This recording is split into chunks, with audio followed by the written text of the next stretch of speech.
Hello বন্ধুরা, আজ আমরা ভ্যালেন্স বন্ড থিওরি বা ভিবিটি নিয়ে আলোচনা করব। ভ্যালেন্স বন্ড থিওরির মূল বিষয়বস্তু কি না, মূল বিষয়বস্তু হলো যে বন্ড ফর্মিং অ্যাটমস অর্থাৎ যে দুটো অ্যাটমের মাঝে বন্ড গঠন হবে তাদের ভ্যালেন্স সেলে অবশ্যই আনপেয়ার্ড ইলেকট্রন স্পিন বা আনপেয়ার্ড ইলেকট্রন থাকবে। যে দুটো বন্ড ফর্মিং অ্যাটমস তাদের ভ্যালেন্স সেলে অবশ্যই আনপেয়ার্ড ইলেকট্রন থাকবে বা আনপেয়ার্ড ইলেকট্রন স্পিন থাকবে, তবেই ভ্যালেন্স বন্ড থিওরির মাধ্যমে বন্ড গঠন আমরা ব্যাখ্যা করতে পারবো। যেমন ধরো উদাহরণস্বরূপ আমরা যদি ধরে নিই হাইড্রোজেন বা ফ্লুরিন মলিকিউল। এইখান থেকে হাইড্রোজেনের দুটো হাইড্রোজেন অ্যাটমের মধ্যে বন্ড গঠন হয়েছে।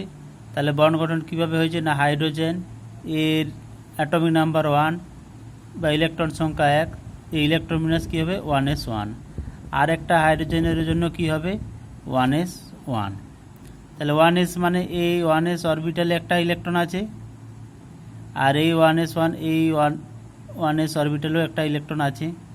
দেখো এখানে কি হচ্ছে, ভ্যালেন্স সেল 1s এবং ভ্যালেন্স সেলে একটা করে আনপেয়ার্ড ইলেকট্রন আছে। অর্থাৎ এই হাইড্রোজেন মলিকুল যখন বন্ড গঠন করবে, H2 মলিকুল যখন গঠন করবে, তখন কি হবে এই ইলেকট্রন আর এই যে ইলেকট্রন, এই দুটো ইলেকট্রনের মধ্যে পেয়ারিং হবে, অর্থাৎ দুটো অপোজিট স্পিনে যাবে এবং বন্ড ফরমেশন হবে। অর্থাৎ 1s অরবিটাল 1s এর যে ইলেকট্রন আছে আর একটা 1s এর অরবিটালে যে ইলেকট্রন আছে, এই দুটো অরবিটালের মধ্যে ওভারল্যাপ হবে, ইলেকট্রনগুলো অপোজিট স্পিনে যাবে এবং বন্ড ফরমেশন হবে।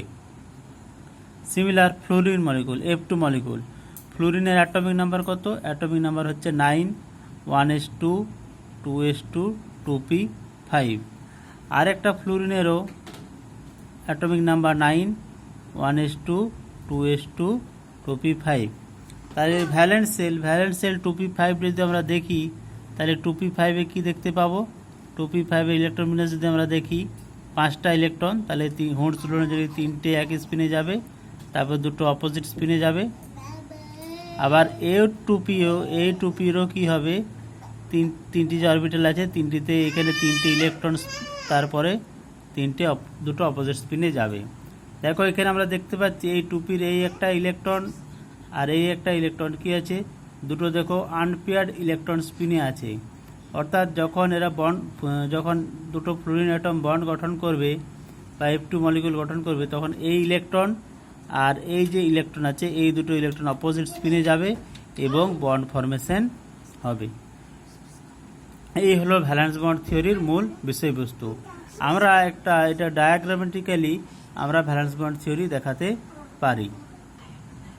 আমরা এখানে এই পোটেনশিয়াল এনার্জি কার্ভের সাহায্যে ভ্যালেন্স বন্ড থিওরি কীভাবে ব্যাখ্যা করব। দেখো যখন দুটো হাইড্রোজেন অ্যাটম বন্ড ফরমেশন করেনি, তখন কি হবে, দুটো হাইড্রোজেন অ্যাটম অনেক দূরে আছে, তখন তাদের মধ্যে বন্ড ফরমেশন সম্ভব নয়। এরপর যখন তারা খুবই একটু কাছাকাছি আসার চেষ্টা করবে, তখন তাদের মধ্যে কী হবে, আকর্ষণ বল কাজ করবে। অর্থাৎ আকর্ষণ বল যখন কাজ করবে, তখন তাদের স্থিতিশক্তি কী হবে, গতিশক্তিতে রূপান্তরিত হবে। এরপর যখন দুটো অ্যাটম কাছাকাছি আসার চেষ্টা করবে, তখন একটা সময় এমন একটা ডিস্টেন্সে আসবে যখন তাদের মধ্যে একটা মিনিমাম ডিস্টেন্স থাকবে। এই মিনিমাম ডিস্টেন্সের পরে যদি তারা আসে, তখন তাদের মধ্যে আবার বিকর্ষণ বলটা কাজ করবে। অর্থাৎ এই যে ন্যূনতম দূরত্ব, যে দূরত্বে দুটো হাইড্রোজেন মলিকুল হিসাবে অবস্থান করবে, অর্থাৎ দুটো হাইড্রোজেন অ্যাটম তাদের মধ্যে তাদের ইলেকট্রন জোড়কে অপোজিট স্পিনে নিয়ে আসে, বন্ডন গঠন করে হাইড্রোজেন মলিকুল গঠন করবে। এই যে ন্যূনতম দূরত্ব, এই দূরত্বটাকে বলা হচ্ছে বন্ড লেন্থ। অর্থাৎ এই যে প্রথমে কি ছিল, তাদের স্থিতিশক্তি অনেক বেশি ছিল।